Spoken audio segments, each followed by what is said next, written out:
اللہ کے قریب ہونے کا طریقہ برکتوں میں یہ ہے کہ تم پر ذمہ داریاں بڑی ہوں مگر تمہیں مدد عطا کی جائے، تمہارے ارد گرد کی دنیا بے چین ہو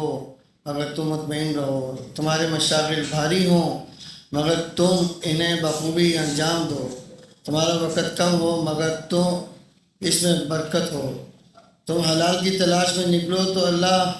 اسے تمہارے لیے آسان کر دے اور تمہاری نگاہ میں خوشنما بنا دے، اور جب تم حرام کو چھوڑ دو تو اس کے ترک میں تمہیں دشواری محسوس نہ ہو، لوگ سخت دل ہو جائیں مگر تم اپنے چاہنے والوں کی شفقت میں گھرے رہو، نقاب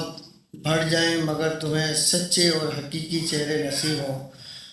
لوگ لوگوں میں الجھے رہیں مگر تم اپنی اصلاح کی طرف متوجہ رہو، وہ فضول باتوں میں مقابلہ کریں اور تم کسی اعلیٰ اور باوقار مقصد کے امین بنا دیے جاؤ، جب تم اللہ کے قریب ہو تو ہر چیز خوبصورت ہو جاتی ہے۔ سوچ یہ ہے کہ اللہ کے قریب ہونے کا طریقہ کیا ہے، وہ دینی